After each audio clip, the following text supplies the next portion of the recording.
Good morning everyone. I hope आप सब लोग अच्छे होंगे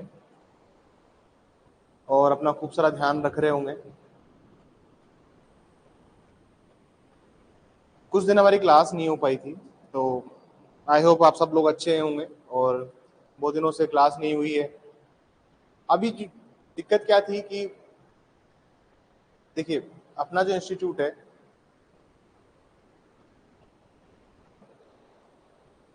जी, गुड मॉर्निंग अगेन एवरीवन। देखिए, कुछ दिनों से क्या प्रॉब्लम क्या चल रही थी कि जो दिल्ली वाला एजिटेशन हुआ और स्टूडेंट्स जो प्रोटेस्ट के ऊपर उतरे, उसके बाद में there is a certain problem कि whether the coaching what the coaching industry should do. तो जनरली क्या होता है कि जो बड़ी कोचिंग होती है उनका उनके साथ दिक्कत नहीं होती। बड़ी का कोचिंग मतलब ये नहीं कि लो के फील्ड में बड़ी नहीं, जैसे जैसे दृष्टि है, या फिर आप जितनी भी बड़ी बड़ी कोचिंग ले लें, उत्कर्ष ले लीजिए राजस्थान की, या परिष्कार ले लीजिए, ये सब कुछ बड़ी मछलियां हैं मार्केट की, इनको कोई नहीं छेड़ता। अभी जनरली क्या होता है कि जो कोचिंग न्यू है, एक यंग फेस में चल रही है, उसको सब टारगेट करते हैं। तो इस वजह से कुछ 3-4 दिन हम लोगों ने ऑफ रखा। लेकिन अल्टीमेटली गोल हमारा ये है कि student would not suffer any more. कोई भी स्टूडेंट सफर नहीं करना चाहिए, क्योंकि देखिए, स्टूडेंट अगर सफर करता है तो उसका अल्टीमेटली लॉस मुझे होता है। ठीक है, मैं उन टीचर्स में से नहीं हूँ जो फीस लेने के बाद में और अपना जो होगा देखा जाएगा वाले सिचुएशन मेरे साथ नहीं है।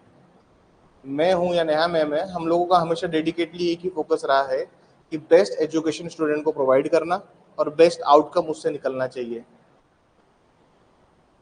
परिणाम आने में कभी कभी देरी हो जाती है, लेकिन परिणाम बदलेगा जरूर, ये बात निश्चिंत रहिए। तो क्लासेस जो हैं अब रेगुलर चलेंगी, क्लासेस का कोई इशू नहीं है। ऑफलाइन ऑनलाइन जैसा भी आपको ठीक लगता है वैसे क्लासेस आप कैरी फॉरवर्ड कीजिए। बारिश ज़्यादा है, आप चाहते हैं ऑनलाइन लेना है तो ऑफलाइन लीजिए, आप चाहते हैं ऑफलाइन लेना है तो ऑफलाइन लीजिए। और सबसे इंपॉर्टेंट बात, अपना खूब सारा ध्यान रखिए। ठीक है, बारिश बहुत ज़्यादा है, आप भी अगर कोई लाइब्रेरी में जाते हैं जहाँ पे पानी की वाटर क्लॉगिंग की समस्या है, तो अभी थोड़ा सा अवॉइड कीजिए उसको जब तक कि थोड़ी बारिश ज़्यादा है। ठीक है, देखिए, जो बड़ी इंडस्ट्रीज होती हैं किसी भी जगह की, उनके पास में बहुत रिसोर्सेज होते हैं। रिसोर्सेज मतलब उनके पास फंडिंग होती है बहुत सारी। ठीक है, तो वो लोग अपना प्रीमाइसेस कहाँ चलाते हैं कहाँ नहीं चलाते हैं वो उनका प्रेरोगेटिव है। वो उनकी इच्छा है कि उनको कहाँ पे प्रीमाइसेस अपना रन करना है, कहाँ पे नहीं रन करना है। हम लोगों के साथ ये प्रॉब्लम होती है कि जब आप नए होते हो, देखिए, हर बड़ा इंस्टीट्यूट, जितने भी आज बड़े इंस्टीट्यूट हैं, वो सब शुरू जब स्टार्ट हुए थे तो वो सारे छोटे से कमरे में, बेसमेंट में, या फिर एक 2x2 के हॉल में, या फिर एक छोटे से रूम में स्टार्ट हुए थे। इवन अगर आप बंसल क्लासेस देखिए, एलन देखिए, ये सारे जब स्टार्ट हुए हैं तो बहुत छोटी जगह से स्टार्ट हुए हैं। कोई भी ऐसा नहीं कि फर्स्ट ऑफ द डे इनकी बहुत बड़ी बड़ी बिल्डिंग्स आपको जो दिख रही है पहले दिन ही वो वैसी थी, वैसी नहीं होती है। उसको कंटिन्यूस 10 से 15-20 साल लगते हैं ऐसी जगह को आने में। ठीक है, और अपना फोकस हमेशा उस पर रखिए कि हमें नौकरी लगनी है और जॉब लग के हमें निकलना है। कुछ बच्चे नए हैं इस क्लास में जो मुझे दिखाई दे रहे हैं, तो उनको भी मैं एक बार बता दूं। देखिए, अभ्युत्थान लॉ अकेडमी में ऐसा नहीं है कि आप अगर आए हैं, एडमिशन लिया है, तो इसका मतलब ये नहीं कि आप फीस देने के बाद आओ ना आओ जिससे मुझे कोई फर्क नहीं पड़ता। वो वाला सीन नहीं है यहाँ पे। पहली बात, आप इस बात को समझिए। दूसरी बात आप ये समझिए कि ये कोचिंग इंस्टीट्यूट मोरल्स, एथिक्स और प्रिंसिपल्स पे चलता है। यहाँ पे ऐसा नहीं है कि कोई भी आया और एडमिशन लेके फिर उसका क्या प्रेरोगेटिव है उसको निकाल दीजिए और वो स्विच ऑन कीजिए एक बार। हमारे यहाँ पे ऐसा नहीं होता है सर। अगर कोई बच्चा एडमिशन लेता है तो उसको बाकी सारी चीज़ें फ्री ऑफ कॉस्ट प्रोवाइड कराई जाती है, और स्टूडेंट के साथ till the end of the day हम लोग सस्टेन करते हुए खड़े रहते हैं। जब भी आप एग्जाम की तैयारी करने आए तो एक बात हमेशा दिमाग में ठान के आए कि सर ये साल है, ये साल मुझे नौकरी लगनी है। जब कभी भी आपका समय स्टार्ट होता है तो आप उसी दिन से बांध लीजिए कि सर आज का डेट है 5 अगस्त है शायद आज ना, कि आज 5 अगस्त है, लास्ट 5 नहीं, जो नेक्स्ट ईयर 5 अगस्त आएगी उसके पहले मेरे को नौकरी लगनी है। और अपने जहाँ भी पढ़ाई करते हैं वहां पे एक डेट मार्क करके लिख लीजिए, टेबल जहाँ पे भी आपकी टेबल कुर्सी होगी उसके ऊपर, कि 5 अगस्त 2024, 5 अगस्त 2025 के पहले नौकरी लगनी है। जब ये ध्येय आपके दिमाग में होगा, जब ये उद्देश्य लेके आप चलेंगे, जब ये एम आपने एक बार अपना एम फिक्स कर लिया, तो आप उसके पीछे पूरा हार्ड वर्क कीजिए। जो लोग पास आउट हो गए, जो लोग अभी सेकंड ईयर में, उनके लिए मैं ऐसा नहीं कहता, लेकिन आप लोग बस मेहनत कीजिए खूब सारी। देखिए, मेहनत करेंगे तो सफलता निश्चित ही मिलेगी। ऐसा कहीं नहीं लिखा हुआ कि मेहनत करेंगे और सफलता नहीं मिलेगी। सफलता निश्चित ही मिलेगी। निश्चित मतलब निश्चित। अब डिपेंड करता है कि किस स्तर की आपने मेहनत की है और किस स्तर की मेहनत मैंने आपसे करवाई है। ठीक है, चलिए मैं लेक्चर स्टार्ट करता हूं आज का, और बहुत दिनों बाद आपसे मिला। Welcome everyone. क्लासेस रेगुलर होंगी अब। एक डर ये भी होता है कि अगर कोचिंग सील हो गई गलती से, तो बच्चों का 31 अगस्त को और 1 सितंबर को बच्चों के मेंस है। और अगर कोई भी क्लास कोचिंग सील होती है, तो मान लीजिए 1 महीने की पढ़ाई पूरी तरह से चौपट हो जाएगी सबकी, क्योंकि जितना भी स्टूडियो सेटअप किया हुआ है हमने, वो यहाँ पे किया हुआ है। और अपने यहाँ पे ऐसा नहीं है कि आके बच्चों 50, 60, 100, 50 के स्ट्रेंथ में 100 बच्चे बिठा रखे हैं, ऐसा नहीं है अपने। और कभी ना मैं चाहता है वैसा करना।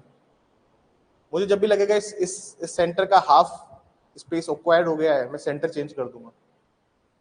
ठीक है, तो उसके लिए निश्चिंत रहना आप लोग, हम लोग अच्छा करेंगे।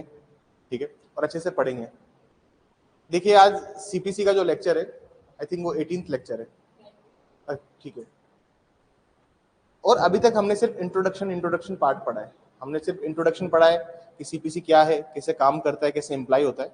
आज उस लेक्चर को थोड़ा फर्दर एक्सटेंड करके लेके जाऊंगा, और कुछ लिखवाना भी है मुझे। लास्ट क्लास में हमने देखा कि जुरिस्डिक्शन 3 तरह का होता है। देखिए, सिविल केसेस में जहां भी आप सिविल पढ़ेंगे, कोर्ट के पास में क्या होना चाहिए? जुरिस्डिक्शन। मान लीजिए, एग्जाम्पल देके समझाता हूं मैं। मान लीजिए एक प्रॉपर्टी है जो सिचुएटेड है, इस प्रॉपर्टी का एक हिस्सा तो है जयपुर में, और दूसरा हिस्सा है सर निवाई में। जिन लोगों को नहीं पता, तो निवाई जो आता है सर, वो आता है टोंक में। टोंक डिस्ट्रिक्ट में निवाई आता है। बात समझिए, half of the property falls in Niwai, half of the property falls in Jaipur.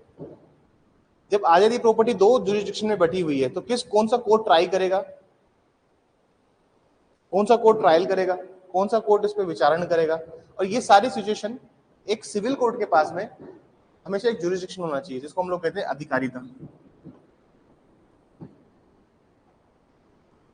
न्यायालय के पास में अधिकारिता होनी चाहिए उसको एडजुडिकेट करने का। जब तक कोर्ट के पास में उसको एडजुडिकेट करने की जब तक कोर्ट के पास में उसको एडजुडिकेट करने का नहीं होगा, आप उसको नहीं समझ सकते। सिविल केसेस बहुत कॉम्प्लिकेटेड नहीं होते हैं। सिविल केसेस बहुत इजी होते हैं, बस उनको समझना थोड़ा कॉम्प्लिकेटेड इसलिए बन जाता है क्योंकि कंसेप्चुअल क्लैरिटी में बच्चा बीट खाता है, वो थोड़ा सा वहां पे डिफरेंट होता है। मैं आपको लास्ट क्लास में जो बता रहा था उसको आगे कैरी फॉरवर्ड करता हूँ कि सर जुरिस्डिक्शन जो होता है वो 3 तरह का होता है। मतलब अगर मैं अधिकारिता की बात करता हूँ, एक होता है सर पेक्यूनरी, एक होता है सब्जेक्ट मैटर, और एक होता है sir territorial. Pecuniary, subject matter और टेरिटोरियल, ये लास्ट क्लास में हमने समझा। अभी होता कैसे है, क्या काम करता है, उसको एक बार आगे आज वाली क्लास में फर्दर समझेंगे। पेक्यूनरी को हम लोग कहते हैं धनीय अधिकारिता या वित्तीय अधिकारिता, जैसे भी आप लोग उसको कहना चाहें, अलग अलग नाम से जाना जाता है। विषय वस्तु संबंधी अधिकारिता,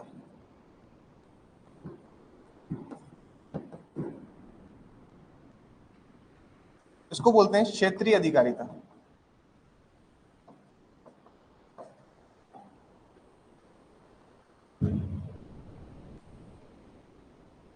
ये 3 तरह के जुरिस्डिक्शन होते हैं, ये समझिए। ठीक है, मैंने आपको बताया कि इसमें कौन कौन सेक्शन पढ़ने हैं हमें। सेक्शन कौन कौन सेक्शन थे इसमें, बताइए मुझे। कौन कौन सेक्शन लिखवाए थे मैंने लास्ट क्लास में? 3, 6 एंड 15। ये सेक्शन हमें पेक्यूनरी जुरिस्डिक्शन के अंदर पढ़ने हैं। अब पेक्यूनरी जुरिस्डिक्शन क्या होता है, रफली जो बच्चे नए हैं वो लोग समझ लीजिए। पेक्यूनरी जुरिस्डिक्शन होता क्या है पेक्यूनरी जुरिस्डिक्शन, इसको समझ लीजिए। देखिए सर, राजस्थान में जो कोर्ट्स है, आप राजस्थान में अगर कोर्ट्स मिलेगी आपको सिविल कोर्ट, अब मुझे सिविल कोर्ट में अगर केस फाइल करना है तो पर्टिकुलर जुरिडिक्शन में डिवाइड किया हुआ है। जैसे 0 से 2 लाख तक के मामले, 0 से अप टू 2 लाख के मामले कौन देखता है सर? सिविल जज जूनियर डिवीजन, मतलब सिविल जज कनिष्ठ वर्ग 2 लाख तक रुपए तक के मामले देखता है राजस्थान में। 2 लाख से प्लस और 5 लाख तक के मामले कौन देखता है सर? सिविल जज सीनियर डिवीजन। और 5 लाख से प्लस मामले देखता है सर आपका डिस्ट्रिक्ट कोर्ट। ठीक है, ये एक हायरार्की है। और ये हायरार्की कैसे काम करती है मैं एक बार हायरार्की भी बता देता हूं आपको। सर सबसे पहले जुडिशरी में कौन होता है? सुप्रीम कोर्ट, फिर हाई कोर्ट, फिर डिस्ट्रिक्ट कोर्ट, फिर सिविल जज सीनियर डिवीजन, फिर सिविल जज जूनियर डिवीजन। मतलब अगर मैं ऐसे बताऊं तो 0 से 2 लाख रुपए तक के मामले कौन देखेगा? सिविल जज जूनियर डिवीजन। 2 से 5 तक के मामले कौन देखेगा सर? सिविल जज सीनियर डिवीजन। 5 लाख से प्लस के मामले को देखेगा डिस्ट्रिक्ट कोर्ट। और ये जो होंगे ये सिर्फ अपील वाले मामले देखेंगे, इनका अपील जुरिडिक्शन है। समझ में आई बात? एक और बात समझ लीजिए, जैसे मान लीजिए एक प्रैक्टिकल एग्जांपल देकर समझाता हूं कि ये किस तरह से काम करते हैं। आज इनको थोड़ा डिटेल में समझना है हमें। प्रैक्टिकल एग्जांपल देखिए एक बार समझने की प्रयास कीजिए आप लोग। जैसे मान लीजिए एक प्रॉपर्टी है, देयर इज ए हाउस। मान लीजिए एक घर है, एक मकान है। इस मकान की अगर मैं वैल्यूएशन देखता हूं, वैल्यूएशन निकलती है डीएलसी रेट से। डीएलसी रेट क्या होती है? जैसे मान लीजिए आप किसी भी घर को खरीदेंगे, उसका पट्टा कराने जाएंगे। आप किसी भी घर को खरीदेंगे, उसका पट्टा कराने गए, पट्टा मतलब रजिस्ट्री कराने गए, उसकी एक मार्केट की रेट होती है जो डीएलसी रेट कहलाती है। वो म्युनिसिपालिटी, नगर निगम, नगर पालिका, उसके अकॉर्डिंग वो चीज वो सब चीजें उसकी दर तय होती है। मान लीजिए इस मकान की जो वैल्यूएशन है वो है आपकी 3.5 लाख, मतलब 3.5 लाख रुपए का मकान है। एक बार ये मकान है सर ए का। सर ए क्या करता है? कुछ दिनों के लिए धार्मिक यात्रा पे चला जाता है। कुछ भी हो सकती है सर, कोई हज भी जा सकता है, कोई चाहे तो 4 धाम की यात्रा कर सकता है, कहीं भी वो गया। अब पीछे से क्या है सर, जब कोई घर जाता है लॉक करके तो पीछे से एक्स एक आदमी होता है, नोटोरियस एलिमेंट, एक सामाजिक रूप से जो खराब आदमी है, एक नोटोरियस एलिमेंट है सोसाइटी में। वो क्या करता है सर, इसके घर के ऊपर कब्जा कर लेता है। अब मैं आपसे पूछूं कि सूट कहां फाइल होगा? बताइए मुझे, सूट कहां फाइल करेंगे? सिविल जज सीनियर डिवीजन, मतलब सिविल जज वरिष्ठ वर्ग में। आप जो सीनियर सिविल जज होगा आप उसके पास सूट फाइल करेंगे। और यही चीज जब आप मेंस में जजमेंट राइटिंग या ऑर्डर राइटिंग करेंगे तो सबसे पहले आता है। मान लीजिए ये सेम प्रॉब्लम दे दी आपको, तो जब हम जजमेंट लिखते हैं तो क्या लिखते हैं? द कोर्ट ऑफ, अरे प्रॉब्लम के अकॉर्डिंग लिखोगे ना, the court of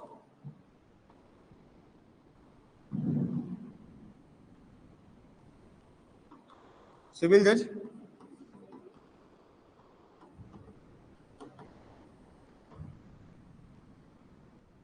senior division district.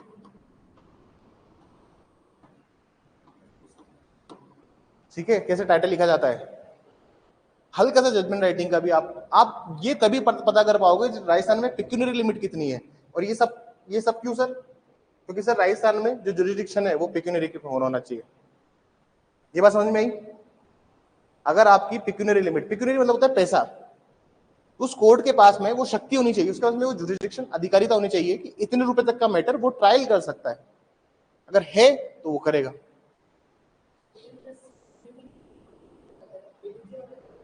नहीं, सीजेएम जो मतलब अगर आप क्रिमिनल के पैरेलल समझोगे, देखिए क्रिमिनल का भी सेम ही होता है। मैं क्रिमिनल का भी एक बार आपको पेरीमेटेरिया समझा देता हूँ।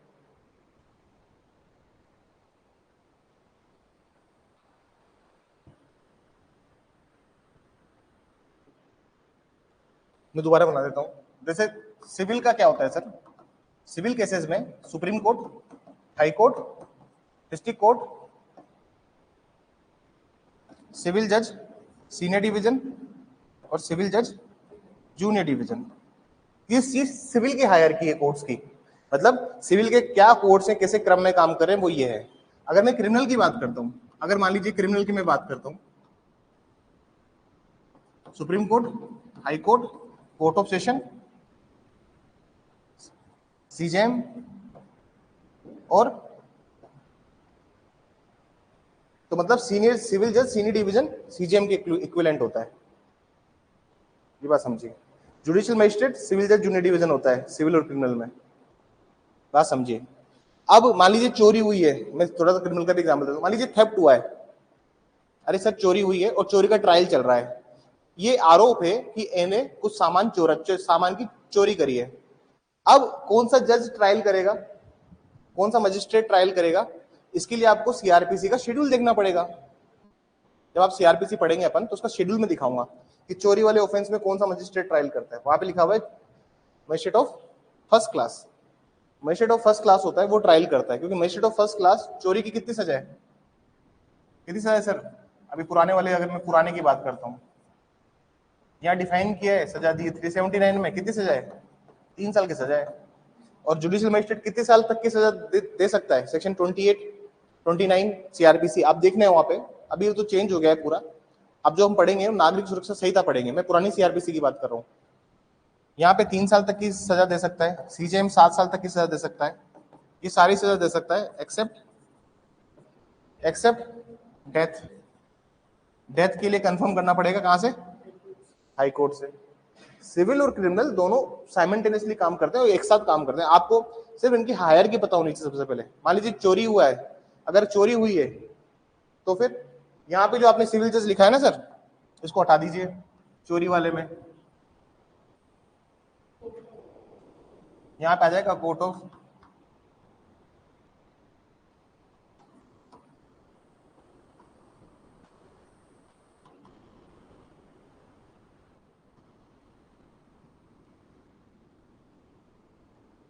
तुम्हारे को ये फॉर्मेट और तुम्हारा जज का नाम सही है, इसी का तुमको एक नंबर मिलता है।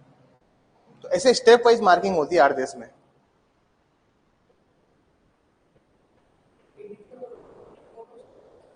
हाँ वो कोर्ट ऑफ सेशन में लिखा है, अभी उसके बारे में मत बात करो, मैं अपने टॉपिक से इधर तो निकल जाऊंगा ना, मेरे को जो समझाना है वो समझाने दीजिए। तो मतलब पेक्यूनियरी लिमिट का ही समझ में आ गया। सब्जेक्ट मैटर का क्या होता है सर? सब्जेक्ट मैटर का मतलब होता है कि जिस सब्जेक्ट के लिए उस कोर्ट को बनाया गया है। मतलब अगर मैं बात करता हूँ फैमिली कोर्ट की, मैं बात करता हूँ फैमिली कोर्ट की, तो फैमिली कोर्ट के लिए फैमिली जजेस हैं, बात समझ में आई? फैमिली कोर्ट के लिए जैसे मान लीजिए सब्जेक्ट मैटर क्या है सर? फैमिली कोर्ट, कुटुंब न्यायालय। अब फैमिली कोर्ट, मान लीजिए दो हस्बैंड वाइफ में डाइवोर्स का मैटर चल रहा है, क्या वो सिविल कोर्ट में जाएंगे? क्या वो सिविल कोर्ट में जाएंगे? नहीं जाएंगे, वो कहाँ जाएंगे सर? फैमिली कोर्ट में। समझ में आई बात? डाइवोर्स का केस कहाँ फाइल होगा? फैमिली कोर्ट में। मान लीजिए मैं एक मैं एक एम्प्लॉयर हूं, मतलब मैं एक सेठ हूं और मेरे पास में एक श्रमिक काम करते हैं और मैंने उनको 2 साल से पगार नहीं दी, वो कहाँ जाएंगे? लेबर कोर्ट में जाएंगे या सिविल कोर्ट में आएंगे? ऑब्वियसली वो लोग लेबर कोर्ट में जाएंगे। तो इसको कहते हैं सब्जेक्ट मैटर जुरिसडिक्शन। मतलब जिस सब्जेक्ट के लिए वो स्पेसिफिक कोर्ट बनाया गया है। अभी हम सीपीसी के बहुत ही इनिशियल स्टेज में है, ठीक है? तो ऐसा नहीं है कि जो जो भी क्लासेस है वो रिकॉर्डेड है, आप उसमें से देखिएगा, जो भी बच्चे की क्लासेस छूटी हुई क्लासेस स्टार्ट कीजिएगा, बहुत ही माइन्यूट बातें वहां बता रखी है और इसको हमने बहुत डिटेल में समझा है कि टॉपिक को। बस मैं रफली यहाँ इसलिए बताऊं ताकि आप लोग अभी जो आज की क्लास है समझ पाए। तो सब्जेक्ट मैटर में फैमिली कोर्ट आ जाती है, कुटुंब न्यायालय। आगे चलिए टेरिटोरियल में। अब टेरिटोरियल में क्या होता है वो सुनिए। टेरिटोरियल का मतलब होता है कि क्या उस कोर्ट के पास में टेरिटरी है। टेरिटरी मतलब क्या उसके पास क्षेत्रीय अधिकारिता है, क्या वो उस मामले को संज्ञान ले सके, उसकी जांच कर सके, क्या वो है, ये आपको देखना पड़ेगा। जैसे मैंने सबसे पहले एग्जांपल जो दिया था आपको कि प्रॉपर्टी कहाँ सिचुएटेड है, जयपुर में और निवाई में। तो अब मान लीजिए इसमें तो इस वाले केस में या तो जयपुर वाली कोर्ट करे या निवाई वाली कोर्ट करे, कोई भी दोनों में से कोई भी कोर्ट कर सकता है। ये तो चलो सिंपल सी एग्जांपल हो गया। लेकिन मान लीजिए एक प्रॉपर्टी सिचुएटेड है कोटा में, एक अभी सिचुएटेड है महल रोड पे। आप महल रोड जानते हैं ना कहाँ पे है? अरे महल रोड जगतपुरा वाला, मतलब जो प्रॉपर्टी सिचुएटेड कहाँ है अल्टीमेटली? जयपुर में सिचुएटेड। एक प्रॉपर्टी अपनी सिचुएटेड है सर जोधपुर में, और एक प्रॉपर्टी सिचुएटेड अपने बीकानेर में, और एक और प्रॉपर्टी अपने पास जो कहाँ पे सर? अलवर में। सवाल ये है, जब 5 अलग अलग जगह प्रॉपर्टी है और वो आदमी रहता है अजमेर में, कहाँ रहता है वो आदमी? सुनना प्रॉब्लम सर, वो आदमी कहाँ रहता है? जो वादी है, जो प्लेंटिफ है, अजमेर में। और ये आदमी क्या करता है?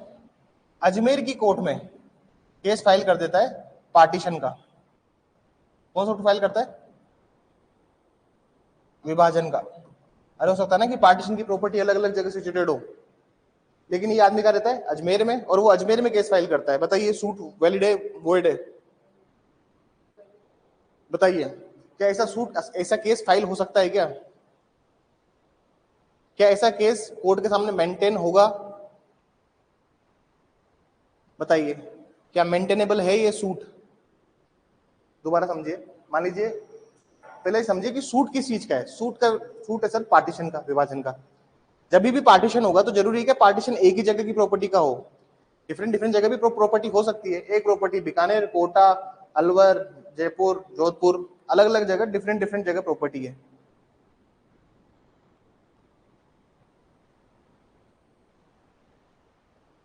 तो केस जो फाइल हुआ है वो कहां पे हुआ है सर? अजमेर में हुआ है। क्या अजमेर की कोर्ट ट्रायल कर सकती है?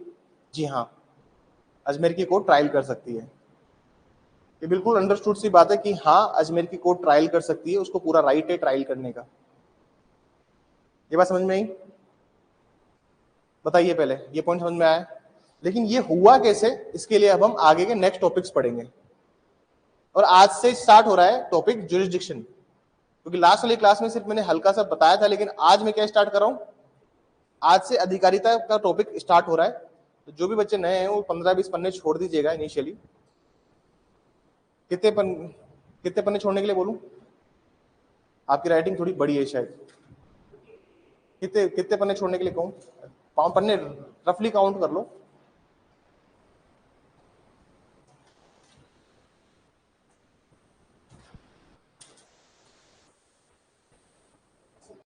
सत्रह 15-17 पन्ने, इतना ही लिखवाया कम है, समझाया ज्यादा इन क्लासेस में।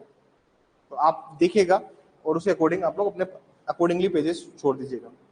मैं आगे आता हूं सर, मैं फर्दर प्रोसीड करता हूं। अब हम ज्यूरिसडिक्शन के कुछ पार्ट्स को समझेंगे। इसमें लिखना स्टार्ट कीजिए, लिखने स्टार्ट कीजिए इसमें। चलिए लिखिए, लिखिए। जब कभी भी, पहले हिंदी में लिखवा देता हूं। जब कभी भी, जब कभी भी, जब कभी भी न्यायालय न्यायालय के समक्ष न्यायालय के समक्ष विषय वस्तु संबंधी, जब कभी भी न्यायालय के समक्ष विषय वस्तु संबंधी अधिकारिता नहीं होती है, अधिकारिता नहीं होती है, तो यह दो बातें तो यह दो बातें तो यह दो बातें प्रदर्शित करती हैं। तो यह दो बातें प्रदर्शित करती हैं।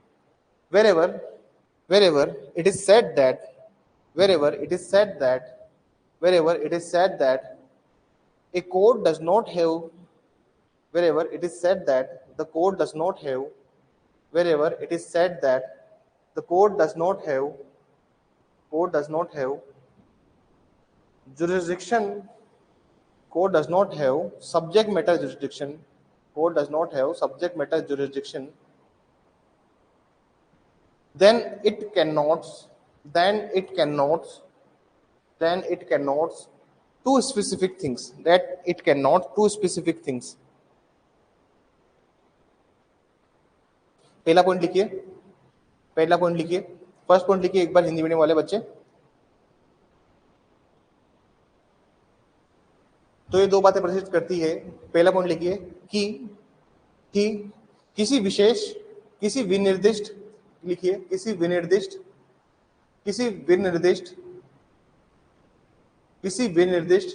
विषय के ऊपर, किसी विनिर्दिष्ट विषय के ऊपर किसी विनिर्दिष्ट विषय के ऊपर उस न्यायालय के समक्ष अधिकारिता नहीं है, उस न्यायालय के समक्ष अधिकारिता नहीं है, क्योंकि क्योंकि क्योंकि उस विषय को क्योंकि उस विषय को क्योंकि उस विषय को किसी विशेष अदालत के समय या क्योंकि उस विषय को किसी विशेष न्यायालय के समक्ष किसी विशेष न्यायालय के समक्ष किसी विशेष न्यायालय के समक्ष किसी विशेष न्यायालय के समक्ष समक्ष रखा गया है समक्ष रखा गया है और और और वह न्यायालय अभिव्यक्तितः या विवक्षित रूप से और वह न्यायालय अभिव्यक्तितः या विवक्षित रूप से अभिव्यक्तितः या विवक्षित रूप से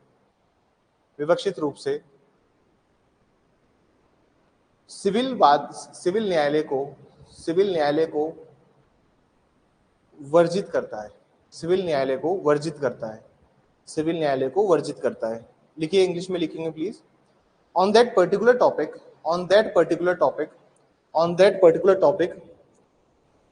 the court does not have jurisdiction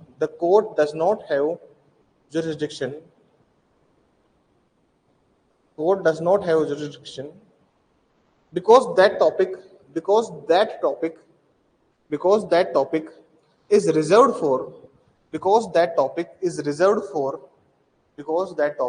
reserved for some special court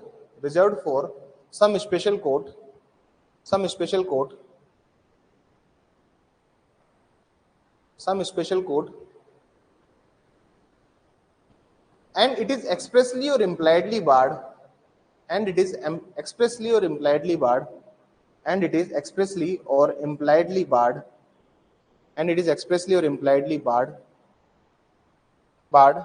the cognizance of such court,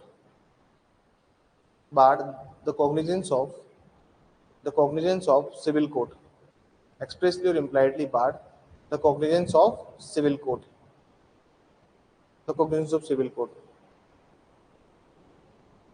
second point लिखेंगे प्लीज।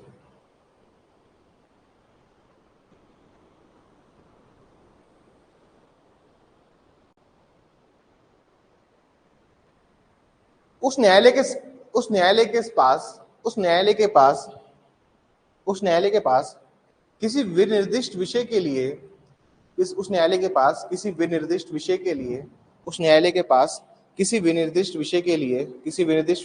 लिए अधिकारिता हो सकती है,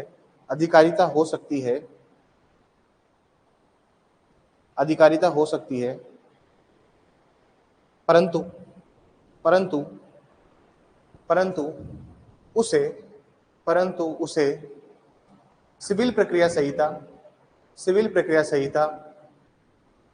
उसे सिविल प्रक्रिया संहिता या परिसीमा अधिनियम के किसी प्रावधान के अधीन वर्जित किया गया है। प्रावधान के अधीन वर्जित किया गया है। सेकंड पॉइंट समझाऊंगा मैं, लिख लीजिए पहले से। The court may have jurisdiction upon some particular topic or subject matter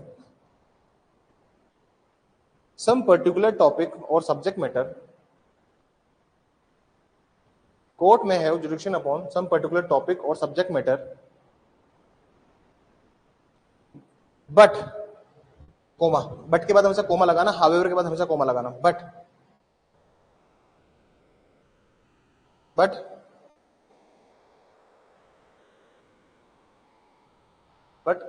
the suit is either restrictive or prohibitive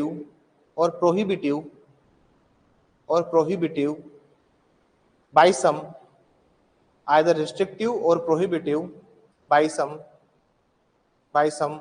provisions of CPC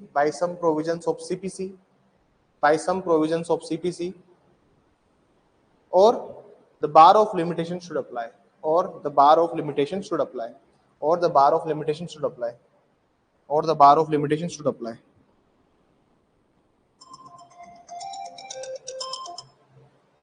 और the bar of limitation should apply.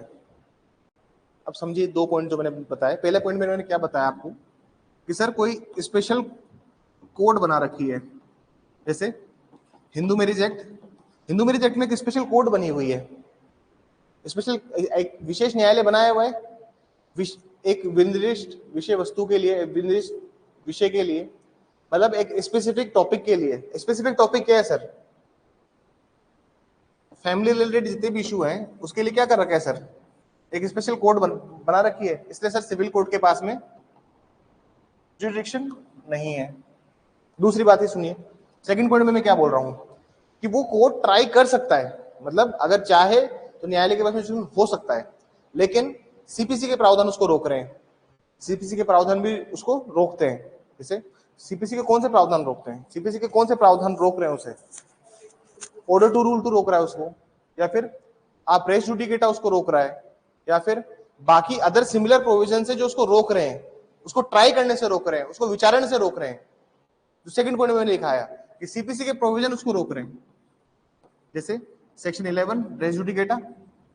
Race judicata क्या है sir? एक बार अगर court में साबित हो गया तो दूसरा कोर्ट उसको ट्राई नहीं कर सकता, उसका विचारण नहीं कर सकता. सेकंड ऑफ चीज, या फिर ऑर्डर टू रूल टू. अब ये सब चीजें उसको रोक रही है. बात समझ में आई? दो पॉइंट मैंने लिखा है, लिखिए एक और. वेनेवर पैराग्राफ चेंज करके लिखिए, थर्ड पॉइंट नहीं है, पैराग्राफ चेंज करके लिखिए. Whenever there is a lack of subject matter jurisdiction, whenever there is a lack of subject matter jurisdiction, whenever there is a lack of subject matter jurisdiction, it is called inherent lack of, then it is called inherent lack of jurisdiction. Inherent lack of jurisdiction. Inherent lack of jurisdiction. Inherent lack of jurisdiction. Hindi में लिखिए एक बार, फिर मैं इसका मतलब समझाता हूं कि इनहेरेंट लैक ऑफ जुरिडिक्शन का मतलब क्या होता है. लिखिए, जब कभी भी किसी न्यायालय के समक्ष, जब कभी भी किसी न्यायालय के समक्ष विषय वस्तु संबंधी अधिकारिता नहीं है, विषय वस्तु संबंधी अधिकारिता नहीं है, तो उसे अंतर्विष्ट क्षेत्राधिकार का अभाव कहा जाता है. अंतर्विष्ट, तो उसे अंतर्विष्ट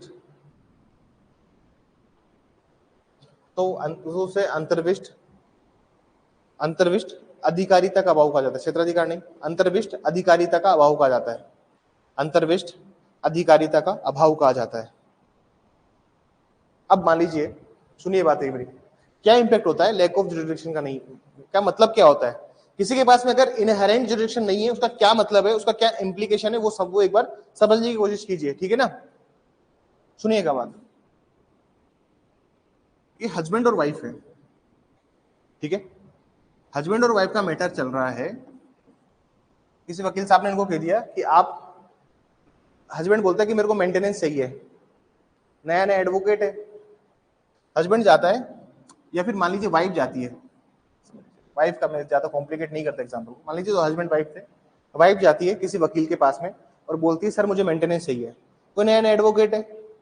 देखिए कॉलेजेस में पढ़ाई तो होती नहीं है, जितना भी कंसेप्ट आजकल बनता है, या तो वो खुद, जिस बच्चे के कंसेप्ट अच्छे होंगे कॉलेज में, या तो उसने खुद ने मेहनत करी है, या फिर उसने कोई अच्छी जगह से पढ़ा हुआ है. वो दो ही बच्चों के कंसेप्ट हैं. कॉलेज में जो बच्चा पढ़ के आ रहा है उसके कंसेप्ट नील बटा सन्नाटा है.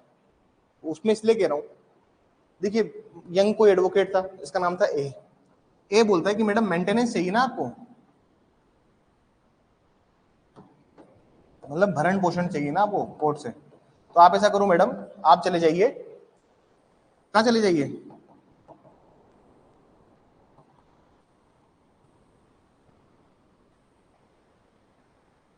और वकील ये भी कहता है कि मेंटेनेंस तो लगा ही रहे हो, साथ में डाइवोर्स भी लगा दो और कहां चले जाओ, सिविल कोर्ट में चले जाओ। मैडम चली गई सिविल कोर्ट में केस फाइल करने के लिए, और मैम केस सिविल कोर्ट में तो कई केस फाइल करने के लिए, इन्होंने केस किया W versus A civil court में, और सिविल कोर्ट ने मैडम के फेवर में डिग्री भी निकाल दी। सिविल कोर्ट ने क्या किया, डाइवोर्स की डिग्री भी दे दी। क्या सिविल कोर्ट के पास में जुडिक्शन था? क्या सिविल कोर्ट के पास में अधिकारिता थी? नहीं। सिविल कोर्ट के पास में अधिकारिता इसलिए नहीं थी क्योंकि सिविल कोर्ट कभी भी ट्रायल नहीं कर सकता, ये याद रखिए आप हमेशा। सिविल कोर्ट ये सब नहीं कर सकता, सिविल कोर्ट के पास में कभी भी अधिकारिता नहीं होती इन सब चीजों की, ये बात आप याद रखिए। सिविल कोर्ट के पास में अधिकारिता नहीं होती। सिविल कोर्ट का जो पर्पस है वो ये डिसाइड करना नहीं है, उसके लिए हिंदू मैरिज एक्ट बना हुआ है। एक हिंदू मैरिज एक्ट एक स्पेशल टॉपिक के ऊपर, स्पेशल टॉपिक के दो या स्पेशल सब्जेक्ट मैटर के दो, एक विशेष या विनिर्दिष्ट विषय वस्तु के लिए बनाया गया है हिंदू मैरिज एक्ट। ये हिंदू जब भी कभी हिंदू मैरिज हो दो हस्बैंड और वाइफ के बीच में, उनके बीच में जो भी डिस्प्यूट अरेज होगा वो उसके लिए कहा जाना पड़ेगा, आपको हिंदू मैरिज एक्ट के अंदर जाना पड़ेगा। अगर मान लीजिए इस कोर्ट ने जो डिग्री दी, क्या ये डिग्री वैलिड है, वॉइड है? शून्य डिग्री है, ये वैध तो नहीं है। इसी बात को हम क्या कहते हैं, लैक ऑफ इनहेरेंट जुरिडिक्शन, या फिर हम लोग कहते हैं इनहेरेंट लैक ऑफ जुरिडिक्शन, अंतर्विष्ट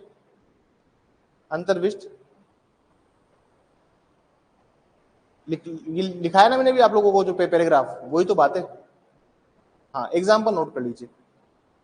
इसी को हम लोग कहते हैं इनहेरेंट लैक ऑफ जुरिडिक्शन, अंतर्विष्ट अधिकारिता का अभाव।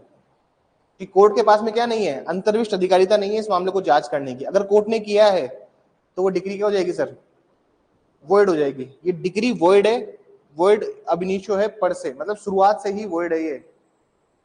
इसके लिए सिविल कोर्ट में जाओ, अपील में जाओ, एक बार में कोर्ट उसको वो कर देगा। चलिए अब हम आते हैं पिक्यूनरी जुडिक्शन के ऊपर। ये बात समझ में आई, हल्का फुल्का एग्जांपल समझ में आया। अब आप यहां से समझना स्टार्ट कीजिए क्या होता है पिक्यूनरी जुडिक्शन।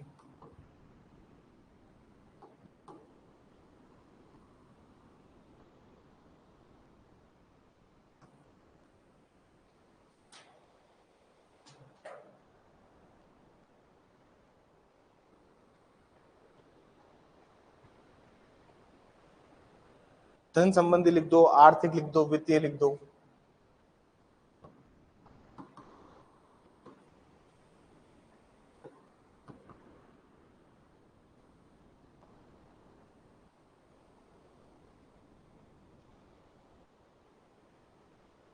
धन संबंधी अधिकारिता। अभी क्या होता है इसको सुनिएगा प्लीज, ठीक है ना, सुनना और समझना, ठीक है। एक वैकेंसी आई हुई है राजस्थान में, जेलों की, उसको भी थोड़ा देखना, ठीक है ना। एक विद्युत विभाग ने निकाली है, इलेक्ट्रिसिटी डिपार्टमेंट की वैकेंसी है, उसको देखना, उसकी तैयारी कैसे करनी है, क्या करनी है मैं बताऊंगा। उसके रिगार्डिंग एक बुक बताऊंगा बस। एक सुभाष चरण की बुक आती है,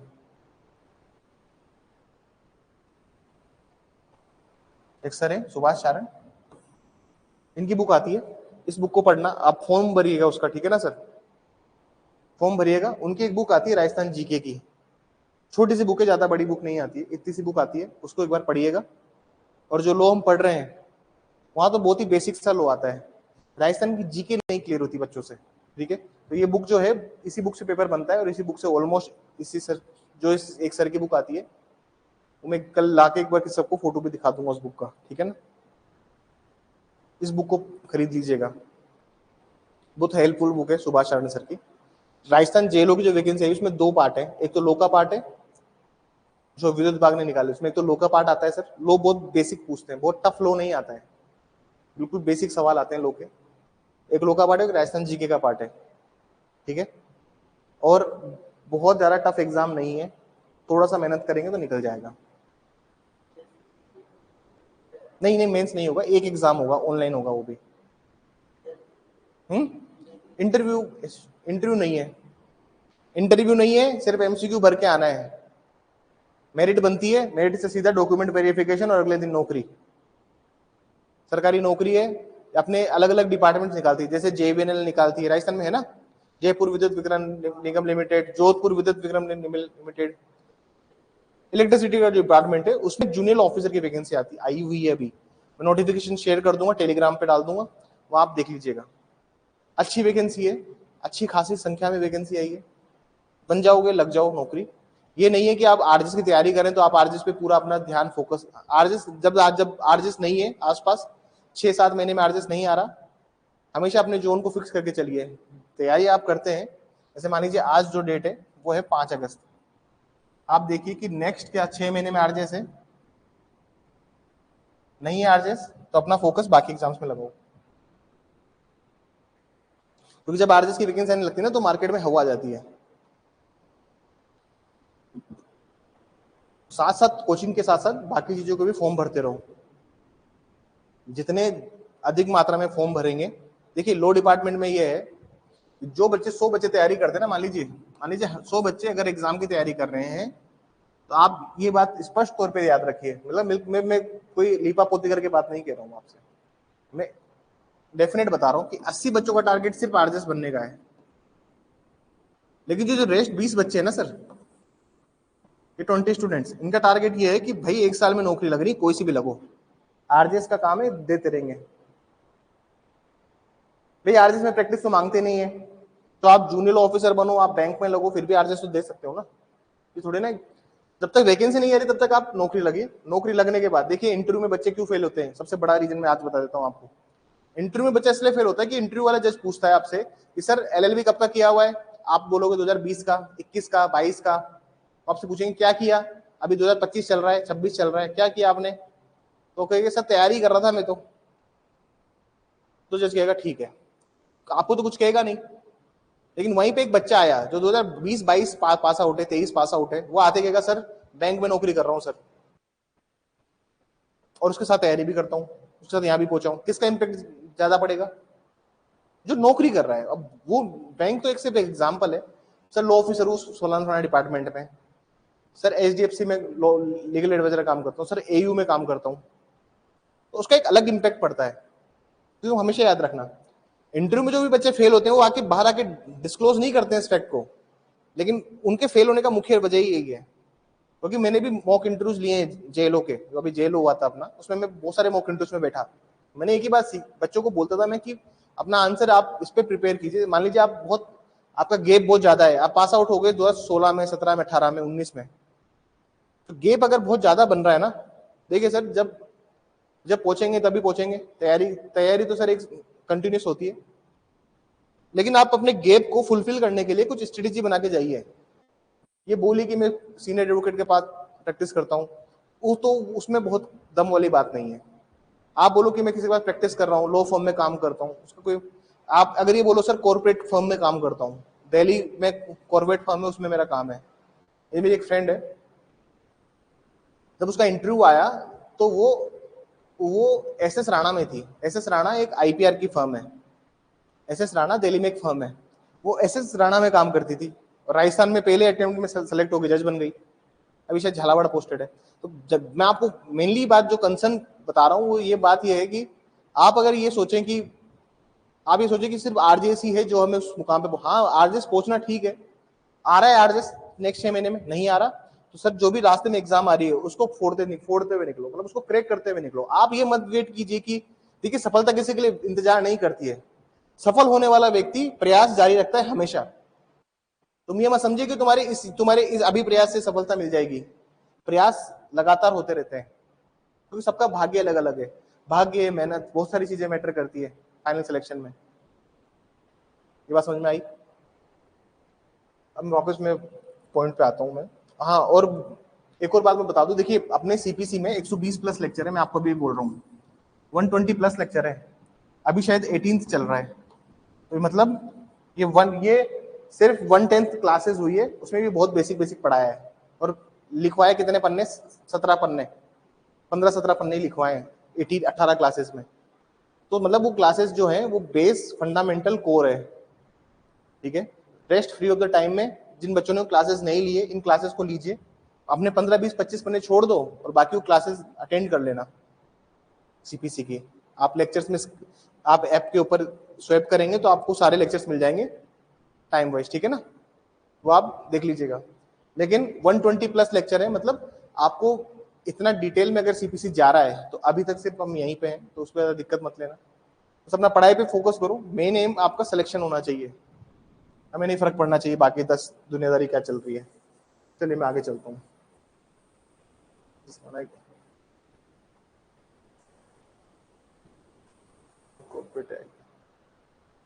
चलिए क्या होता है ये सर, हर स्टेट की क्या है ना अलग अलग होती है, ठीक है, हर स्टेट का अलग अलग सिस्टम होता है। जैसे मान लीजिए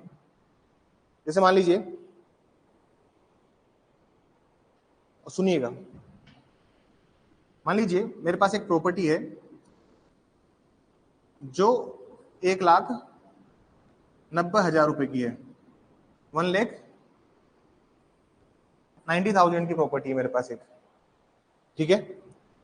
उस प्रॉपर्टी को लेके सूट फाइल हो गया है, समझना, बहुत काम की बात बता रहा हूं मैं आपको। ए वर्सेस बी हो गया है। अब जो सिविल जज है, सिविल जज कौन सा, वो सिविल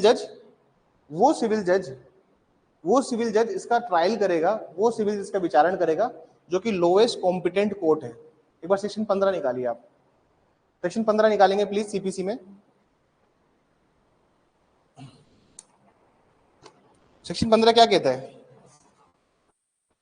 सेक्शन 15 कहता है court in which suit to be instituted, वह न्यायालय जिसमें वाद संस्थित किया जाए। सेक्शन 15 सीपीसी का निकालिए एक बार, और वो क्या कह रहा है वो सुनिए। Every suit shall be instituted in the court of lowest grade competent to try it. Every suit shall be instituted in the court of lowest grade of competent to try it. हर वाद उस निम्नतर श्रेणी के न्यायालय में संस्थित किया जाएगा जो उसका विचारण करने के लिए सक्षम है। अब आप मुझे बताइए लोवेस्ट, अब 1,90,000 के लिए लोवेस्ट कोर्ट कौन सा है? 1,90,000 के लिए लोवेस्ट कॉम्पिटेंट ग्रेड कौन सा है? राजस्थान में तो यही है सर, क्योंकि मैंने आपको बताया कि 2 लाख तक के मामले, 2 लाख रुपए तक के मामले कहा जाएंगे सिविल जज जूनियर डिवीजन। बात समझ में आई? अगर आप आरजीएस बनते हैं ना सिविल जज जूनियर डिवीजन, मैक्सिमम आप हाई कोर्ट तक पहुंच सकते हैं। मैक्सिमम कहां तक पहुंच सकते हो? High court. बहुत रेयर केसेस में सुप्रीम कोर्ट, बहुत ही रेयर टू रेयर केसेस में। लेकिन डिस्ट्रिक्ट कोर्ट तो पहुंचेंगे, ये बात तो 100% फाइनल है। मतलब एडीजी तो बनेंगे रिटायरमेंट पे, डिस्ट्रिक्ट जज या एडीजी बन के रिटायर्ड हो जाएंगे अगर सुप्रीम कोर्ट नहीं जा पाए तो। Is it clear? चलिए वापस हमारा एग्जाम्पल पे आते हैं हम लोग।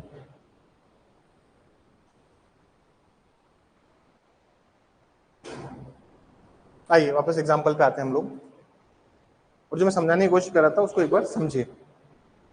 मान लीजिए केस फाइल हुआ है, इज इट रेनिंग आउटसाइड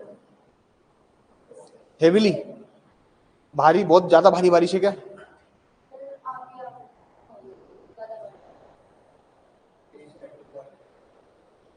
इस बार तो बारिश ने बहुत ही ज्यादा धमाल मचा रखा है आपकी कार में, नई वाली में पुरानी में? बारिश बहुत ज्यादा है इस साल। चलिए वापस आइए, बात एक बार क्लास ओवर हो जाए फिर बात करेंगे। मान लीजिए 1,90,000 का एक सूट प्रॉपर्टी के ऊपर सूट हुआ है, ठीक है। सिविल जज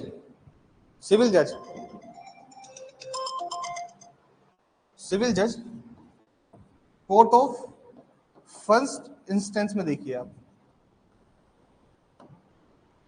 कोर्ट ऑफ फर्स्ट इंस्टेंस, या फिर आप कह दीजिए इसको ओरिजिनल जुरिसडिक्शन है।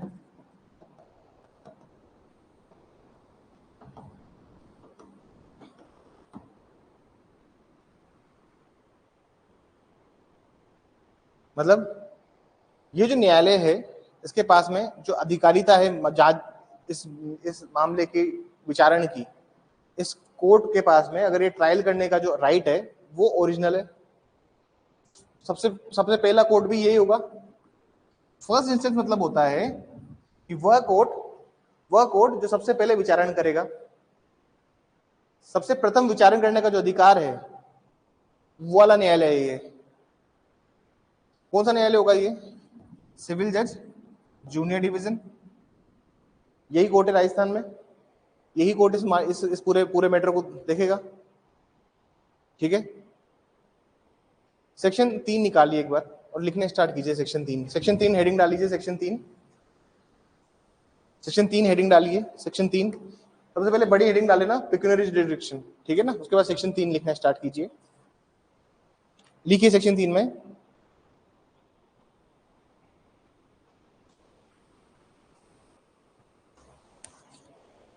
लिखिए for the purpose of CrPC, CrPC का for the purpose of CPC, for the purpose of CPC, ऐसे लिखिए for the purpose of CPC, for the purpose of CPC district court is subordinate to high court, district court is subordinate to high court, district court is subordinate to high court, and every civil court is inferior to district court, and every civil court is inferior to civil court, and every civil court is inferior to district court, every civil court is inferior to civil court। Hindi में लिखिए एक बार, लिखिए इस संहिता के उद्देश्य के लिए, इस संहिता के उद्देश्य के लिए, इस संहिता के उद्देश्य के लिए जिला न्यायालय, जिला न्यायालय, जिला न्यायालय, जिला न्यायालय उच्च न्यायालय के अधीनस्थ होंगे, जिला न्यायालय उच्च न्यायालय के अधीनस्थ होंगे, जिला न्यायालय उच्च न्यायालय के अधीनस्थ होंगे,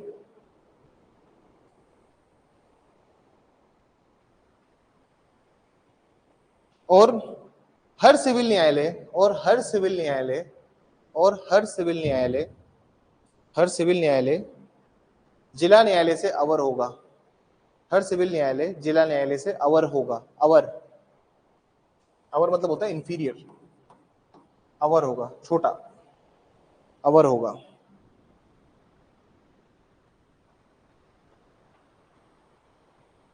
ठीक है, मतलब जो भी मैंने बताया था आपको सिविल में, क्या बताया था? Supreme court, high court, district court, civil जज, सीनियर डिवीजन, जूनियर डिवीजन। यही बात सेक्शन 3 भी बोल रहा है कि सर सारे डिस्ट्रिक्ट कोर्ट क्या होंगे?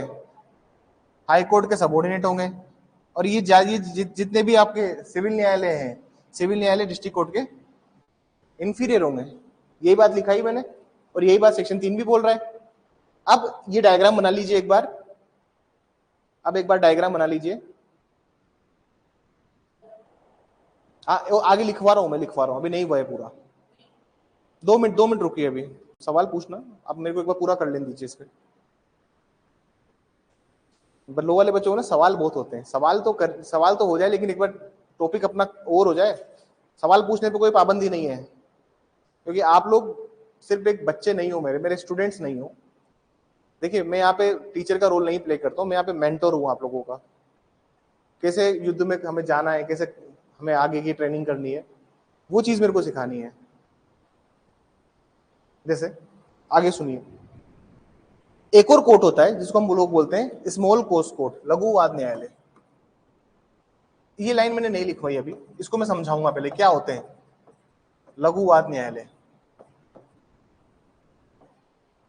क्या है लघु वाद न्यायालय, क्या है स्मॉल कोर्स कोर्ट, ये समझे पहले।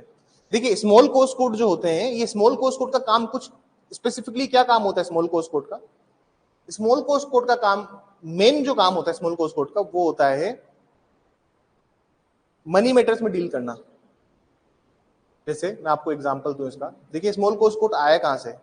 देखिए, जब ब्रिटिशर्स थे इंडिया के अंदर, तो उन्होंने प्रेसिडेंसी टाउन बनाए। प्रेसिडेंसी टाउन क्या थे वो भी सुनिए। देखिए, ब्रिटिशर्स ने हम पे एक साथ रूल नहीं किया है आके, ठीक है। पहले बंगाल में प्लासी का युद्ध हुआ सिराजुद्दौला के साथ में, इसके बाद इन्होंने धीरे धीरे पूरे इंडिया को अक्वायर करना स्टार्ट किया। एक दिन में नहीं बने ये लोग, आप ये बात याद रखिए। ब्रिटिशर्स जब यहाँ पे आए थे, तो जब तक मुगल स्ट्रॉन्ग थे, औरंगजेब वगैरह, औरंगजेब लास्ट, तब तक ये लोग बहुत दब के रहते थे इंडिया में।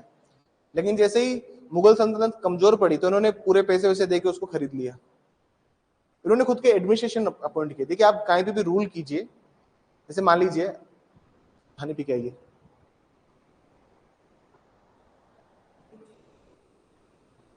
इनको पानी पिलाइए, बहुत दिनों से क्लास नहीं हुई ना।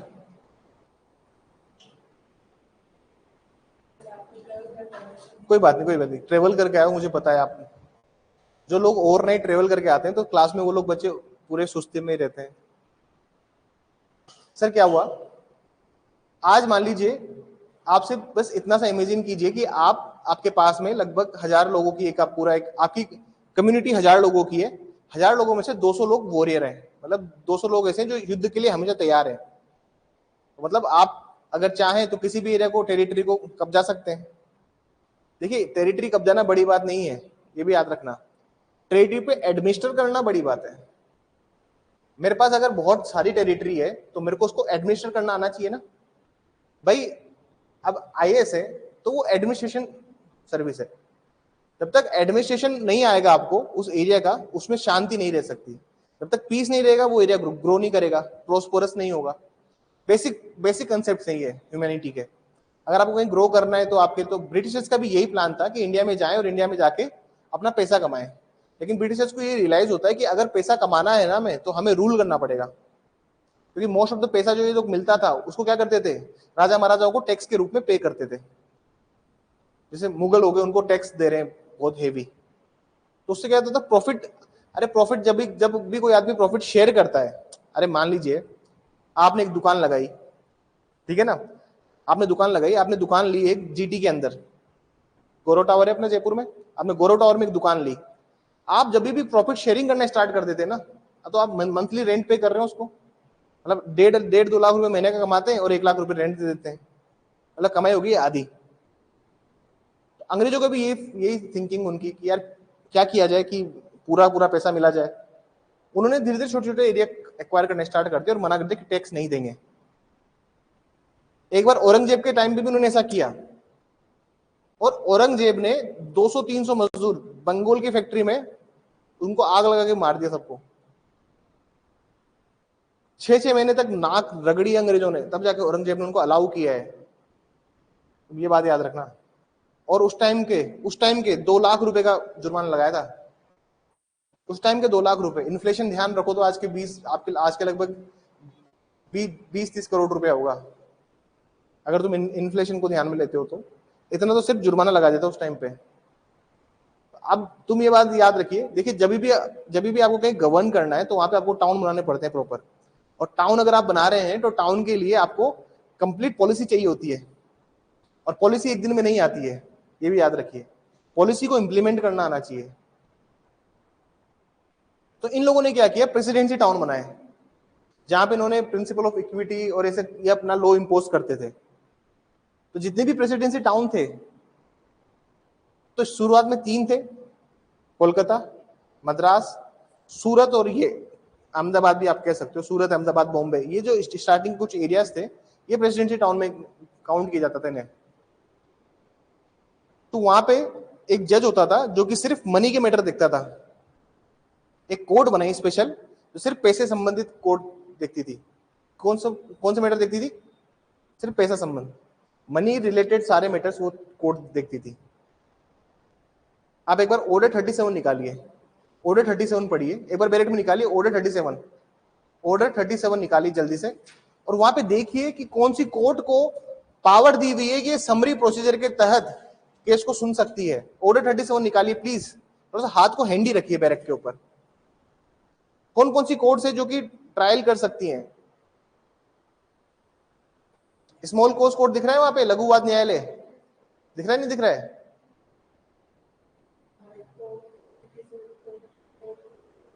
Yes, court of small cause court.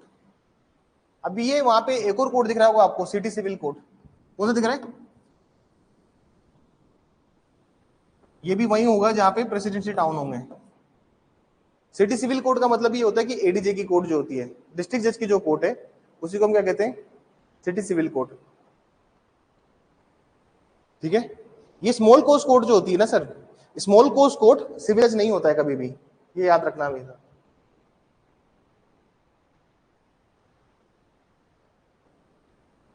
Small cause court है मतलब अगर वो कोई भी कोर्ट स्मॉल कोस कोर्ट है तो मतलब डिस्ट्रिक्ट कोर्ट के इक्विवेलेंट है, लेकिन हाई कोर्ट से छोटी है। और बैरेट में लिखा हुआ है, बैरेट में क्या लिखा हुआ है, बैरेट में लिखा हुआ है small cause court is subordinate to high court and district court, लेकिन ये नहीं लिखा हुआ कि ये सिविल जज के बराबर है, लिखा हुआ है कहीं पे। तो मतलब है कहने में इक्विवेलेंट होती है, लेकिन सर क्या होता है, थोड़ा सा इसको अच्छे तरीके से लिख देता हूं मैं। हाँ, ये एडीजे की कोर्ट है। स्मॉल कोर्ट कोर्ट में एडीजे फैसला देते हैं, जो अपने एडिशनल डिस्ट्रिक्ट जजेस होते हैं वो स्मॉल कोर्ट कोर्ट में बैठते हैं, लेकिन राजस्थान में स्मॉल कोर्ट कोर्ट नहीं है। अरे राजस्थान में नहीं है क्योंकि राजस्थान क्या था ना, कभी गुलाम नहीं रहा अंग्रेजों का। क्या आपके ऊपर अंग्रेजों ने रूल किया है बीकानेर में? नहीं किया। क्या आपके ऊपर किया है? राजस्थान में कभी भी अंग्रेजों का रूल नहीं रहा था। राजस्थान में राजा महाराजा लोग रूल करते थे, अंग्रेज सिर्फ उसे टैक्स लेते थे। सिर्फ अजमेर एक ऐसी जगह थी जहां पे ब्रिटिशर्स का रूल था। आप देखना अजमेर में छावनी है, नशीराबाद में छावनी है। अजमेर ये किसी जगह थी जहां पे कोई राजा महाराजा रूल नहीं करता था, वहां पे ब्रिटिशर्स का रूल था। आप देखेंगे राष्ट्रगान में पंजाब, हिंद, गुजरात, मराठा। तो राजस्थान क्यों नहीं है इसमें? क्योंकि राजस्थान पे कभी रूल रहा ही नहीं। राजस्थान पे रूल कौन करते थे हम पे? राजा महाराजा। लेकिन राजा महाराजा इनडायरेक्टली टैक्स दे देते थे उन्हें। हमारे ऊपर कभी डायरेक्ट रूल नहीं रहा है, हमारे ऊपर इनडायरेक्ट रूल रहा है ब्रिटिशर्स का। इसलिए हमारे यहाँ पे city civil court, small court court ये सब नहीं है। सीपीसी में है तो हम लोग पढ़ते हैं इसको, बस इतना सा बात समझिए।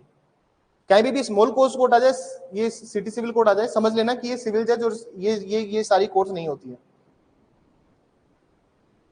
ये बात समझ में आ गई? जब कभी भी ये दिया होगा तो समझ लेना कि ये वो कोर्ट नहीं है।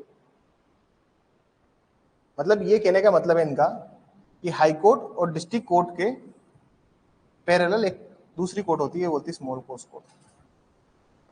लिखिए, एक लाइन और लिखिए, पैराग्राफ चेंज करके लिखिए, इसमें पैराग्राफ चेंज करके लिखिए। प्रत्येक लघुवाद न्यायालय, प्रत्येक लघुवाद न्यायालय, प्रत्येक लघुवाद न्यायालय उच्च न्यायालय और जिला न्यायालय के अधीनस्थ होता है। प्रत्येक लघुवाद न्यायालय उच्च न्यायालय और जिला न्यायालय के अधीनस्थ होता है, अधीनस्थ होता है।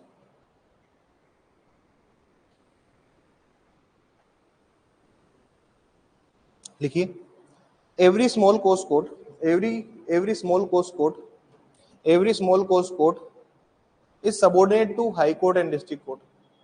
Every small coast court is subordinate to high court or district court. High court and district court is subordinate to high court and district court.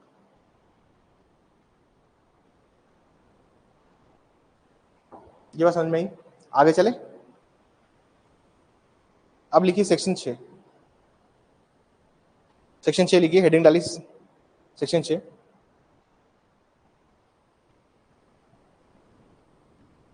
अब सेक्शन 6 क्या कह रहा है सुन लीजिए एक बार। सेक्शन 6 ये कहता है कि कोई भी कोर्ट अपनी पिक्यूनरी लिमिट से ज्यादा का मामला ट्राई नहीं कर सकता। सेक्शन 6 क्या कहता है? कोई भी कोर्ट उसकी जो धन संबंधी अधिकारिता दी हुई है उससे ज्यादा के मामले का विचारण नहीं कर सकता। सिंपल भाषा में अगर मैं बताऊं, अभी मैं समझाऊंगा, सुनिए। जैसे मान लीजिए एक प्रॉपर्टी है, इस प्रॉपर्टी की जो वैल्यूएशन है वो है 3,80,000। ये इसकी वैल्यूएशन है प्रॉपर्टी की। इसके ऊपर सूट फाइल करना है आपको, या फिर इसका आंसर तो आसान है, सिविल जज सीनियर डिवीजन। लेकिन वही अगर मैं यहां कर दूं 23,80,000, तो क्या सिविल जज सीनियर डिवीजन इस 23,80,000 की प्रॉपर्टी का सूट का ट्रायल कर सकता है? नहीं कर सकता। इसके लिए कहां जाना पड़ेगा आपको? District court. जो ये बात है ना कि ये नहीं कर सकता, वो कहां लिखी है? सेक्शन 6 में। सेक्शन 6 में पढ़िए, मैं आपको दिखाता हूं। सेक्शन 6 बोलता है, save in far so is otherwise expressly provided, nothing herein contained shall operate to give any court of jurisdiction over the suit's amount or value of the subject matter which exceeds the pecuniary limit of his ordinary jurisdiction। मतलब ऐसा suit try नहीं कर सकता जो exceed करे उसकी पिक्यूनियरी limit को, उसकी जो पिक्यूनियरी लिमिट की जो जुरिडिक्शन है उसको एक्सीड करे, कोई भी ऐसा कोर्ट नहीं हो सकता। बात समझ में आ रही है आप लोगों को? जैसे मैं हिंदी में एक बार पढ़ देता हूं। अभिव्यक्तता रूप से जैसा उपबंधित है उसके सिवाय इसकी किसी बात का प्रभाव ऐसा नहीं होगा कि वह किसी न्यायालय को उन वादों पर अधिकारिता दे दे जिनकी रकम या जिनकी विषय वस्तु का मूल्य उसकी मामूली अधिकारिता संबंध सीमा से अधिक हो। बात समझ में आ रही है क्या सर? डिस्ट्रिक्ट कोर्ट, अब दोबारा समझिए, वाई से वर्षा समझिए। अब क्या सर डिस्ट्रिक्ट कोर्ट 3,80,000 का मामला सुनेगा क्या? जिसकी जितनी जुरिडिक्शन है सर वो उतना ही कोर्ट का मामला सुनेगा। ये सेक्शन 6 बोलता है। ना तो लोअर वाला, ना तो लोअर कोर्ट हाई कोर्ट वाले मामले को देखेगा, हाई कोर्ट मतलब उच्च न्यायालय वाला नहीं, मतलब लोअर कोर्ट हायर कोर्ट वाले मामले को देखेगा नहीं, हायर कोर्ट लोअर कोर्ट वाले जुरिडिक्शन में आएगा। ये एक पिक्यूनियरी लिमिट जो सेट की हुई है राजस्थान में, उसके अकॉर्डिंग बात कर रहा हूं। सेक्शन 6 भी वही बात बताता है। Is it clear? बताइए मुझे, समझ में आई ये बात? तो मैं आगे चलूं, सेक्शन 15 समझूंगा आप, तो सेक्शन 15 समझाऊंगा आप।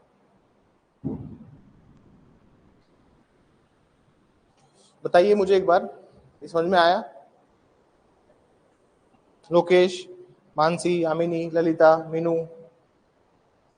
हाँ, अब सवाल पूछिए, आपका सवाल था कुछ, हो गया ना क्लियर? तो इसलिए कह रहा हूं, नए नए बच्चे होते हैं ना तो थोड़ा सा वो होता है उनके अंदर, सीखने की ललक, सीखने की ललक होती है, लेकिन मेरे अंदर भी क्या है, सिखाने की ललक। पेशेंसली सुनिए, आपको सब सारे आंसर आपके मिल जाएंगे। मैं खुद भी टॉपिक खत्म नहीं करूंगा जब तक पूरी चीज नहीं होगी। बेरेट की एक एक लाइन का मतलब, एक एक शब्द का मतलब जब तक नहीं समझाऊंगा मैं क्लास ओवर नहीं करने वाला। बोलिए।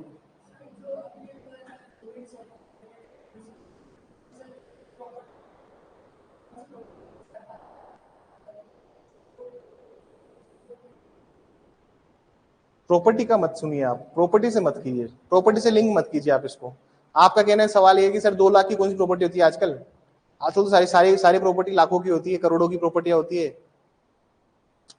सुनिएगा बात, 1 लाख रुपए उधार दिए मैंने आपको, कहाँ जाऊंगा मैं रिकवरी के लिए? Junior division. तो प्रॉपर्टी का मतलब सिर्फ मूवेबल इमूवेबल नहीं है, मन वो मनी भी इन्वॉल्व उसके अंदर, कहाँ जाऊंगा मैं?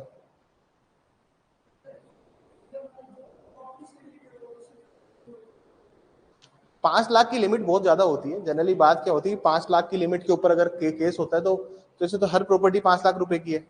डिस्ट्रिक्ट कोर्ट्स के पास तो फिर है ना, अब ये लिमिट बड़ी, अगर मान लीजिए कल को हाई कोर्ट को लगता है कि आप लोग जज बन गए, हाई कोर्ट को लगता है कि 0 से 5 लाख तक का सिविल जज को कर दो, 5 से 15 सिविल जज सीनियर डिवीजन कर दो, और 15 लाख की प्लस की प्रॉपर्टी डिस्ट्रिक्ट कोर्ट कर दो, तो विद द टाइम आपको लगेगा कि 15 लाख भी कम है। उसे तो अपर लिमिट तो है ही नहीं कुछ। मैं चाहता हूं तुम कुछ कुछ स्टेट्स के एग्जाम अपियर करो भविष्य में जाके, तो मैं उनकी उन स्टेट्स की भी पिक्यूनरी लिमिट आपको लिखाऊंगा, ठीक है ना सर? जैसे मैं चाहता हूं कि आप गुजरात का भी दें, मैं चाहता हूं आप गुजरात भी अपियर करें, और मैं चाहता हूं कि आप अदर स्टेट्स भी अपियर करें, उनकी भी एक बार पिक्यूनरी लिमिट्स लिख लीजिए, तो कल को आप वहां का मेंस लिखें तो आपको हेल्प मिले। मैं गुजरात का लिखा देता हूँ, एमपी का लिखा देता हूँ, हरियाणा का लिखा देता हूँ, दिल्ली का लिखा देता हूँ, जो हिंदी भाषी प्रदेश है उनकी लिखा देता हूँ, ठीक है, जिससे आपको हेल्प मिले। आप अगर वहां का स्टेट भी जा रहे हैं प्री और मेंस देने, छत्तीसगढ़ का भी मैं लिखवा देता हूँ। तो सबसे पहले तो राजस्थान का लिख लीजिए,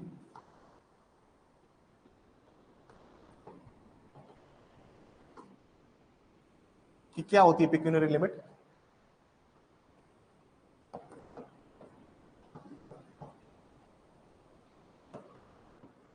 हाई कोर्ट अपीलेट जुरिस्डिक्शन,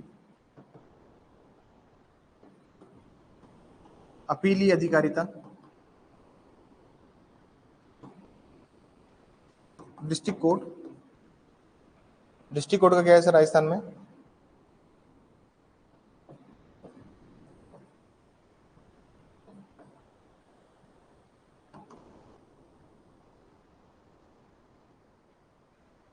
पांच लाख से अनलिमिटेड होता है, ठीक है ना सर? सिविल जज सीनियर, इनका जो होता है सर 2 प्लस से लेकर 5 तक, ठीक है ना सर। सिविल जज जूनियर, वरिष्ठ वर्ग और कनिष्ठ वर्ग 0 से लेकर 2 लाख तक, ये राजस्थान का है। मैं बाकी स्टेट के भी लिखा देता हूँ।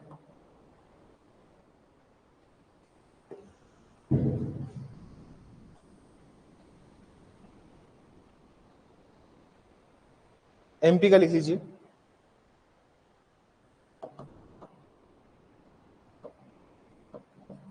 हाईकोर्ट का है अपीलेट, डिस्ट्रिक्ट कोर्ट का है सर, डिस्ट्रिक्ट कोर्ट जो सर 1 करोड़ से तक के मामले, ठीक है सर। डिस्ट्रिक्ट कोर्ट का क्या होता है सर?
अब आ रही है आवाज? आवाज आ रही है? Sorry sorry sorry, mike mike discharge, mike discharge हो रहा है, ठीक है ना। आवाज आ रही है?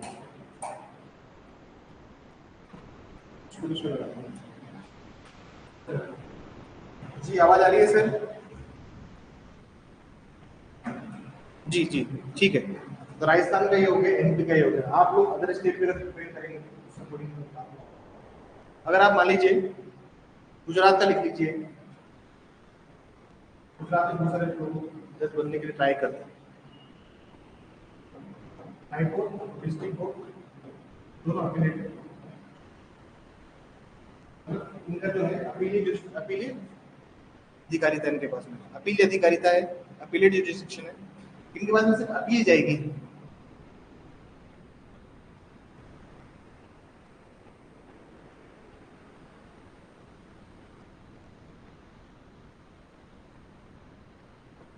इसका ऐसा 25 लाख से अनलिमिटेड,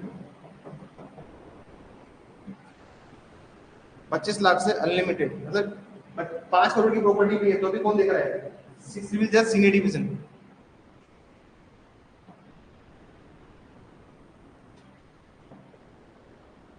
सर कितनी पावर दी हुई है? तो सर गुजरात में पैसा बहुत है और प्रॉपर्टी भी बहुत है, वो ये की बात आप समझिए। वहाँ पे पैसा इसलिए जाता है, जैसे मान लीजिए धंधा शुरू करना है, किसी को 50 लाख का लोन चाहिए तो इजीली मिल जाएगा, 20 लाख का लोन चाहिए इजीली मिल जाएगा। और अपने राजस्थान में 10 लाख नहीं निकलते किसी की जेब से। राजस्थान में लोग अच्छे पे मास्टर नहीं है, याद रखना। आई वर्क इन गुजरात, मुझे पता है ये बात कि वहाँ पे कभी भी दिक्कत नहीं आती है। वहाँ मैंने प्रैक्टिस करी ना, तो मैं लिटरली बोल रहा हूँ इतना पैसा मैंने कभी बनते हुए देखा, इतने कम समय में पैसा बनाया मैंने। क्योंकि अगर आप सिंपल बेल भी लगाते हो ना हाई कोर्ट में, 50,000 से कोई कम नहीं बोलता है। और राजस्थान हाई कोर्ट में चले जाओ आप, 5,000, 2,000, 3,000, 4,000 में बेल लगा देंगे। वहां 50,000 से कम कोई नहीं बोलेगा। बोले ऐसे खुद लड़ लो केस, एक रेट फिक्स है तो फिक्स है। अपील करनी है, मिनिमम 70,000 चाहिए जेब में। ये उनकी एडवोकेट्स की यूनिटी है। अपने यहाँ पे ये 2,000 आने दो, 5,000 आने दो, गाड़ी का पेट्रोल निकल 1,000 रुपए में मैंने 2,000 रुपए में बेल लगती हुई देखी है। समझ लो स्तर क्या है। अब यहाँ पैसा जो है राइट साहब में लोग पैसा नहीं खर्च करते। गुजरात की लिमिट इसलिए ज्यादा है क्योंकि सिविल जज को 25 लाख और सीनियर डिवीजन हो जाओगे तो 4 करोड़ का मैटर, 5 करोड़ का मैटर सिविल जज ही देख रहा है। डिस्ट्रिक्ट कोर्ट में सिर्फ अपील जारी है। District court court of first instance नहीं है। जो प्रथम सुनवाई का जो अधिकार है वो डिस्ट्रिक्ट कोर्ट को नहीं है। डिस्ट्रिक्ट कोर्ट कभी कोर्ट ऑफ फर्स्ट इंस्टेंस नहीं है। ये बात समझ में आई? आगे से मैं एक दो लिखा देता हूँ, क्लास का टाइम भी हो गया। और कौन सा फेयर होना है आप लोगों को? हरियाणा। हरियाणा में का बहुत बेकार है। समझ में आ जाएगा हरियाणा का? कोशिश कर रहा हूँ हरियाणा का समझाने का, या दिल्ली का समझाऊं?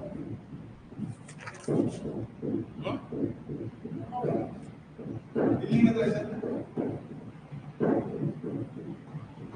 2 करोड़ प्लस की property, high court, district court 20 lakh से 2 करोड़।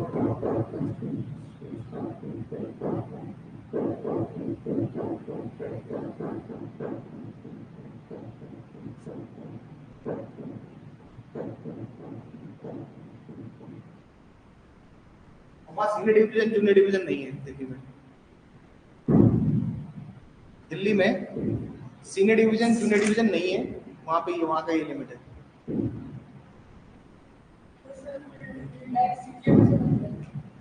डायरेक्ट सीनियर नहीं, लोअर कोर्ट वाला भी तो वो भी सुन रहा है, सीनियर भी सुन रहा है। अरे दिल्ली दिल्ली बेसिकली बहुत छोटी जगह है।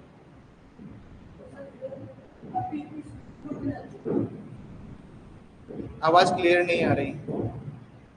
ठीक है,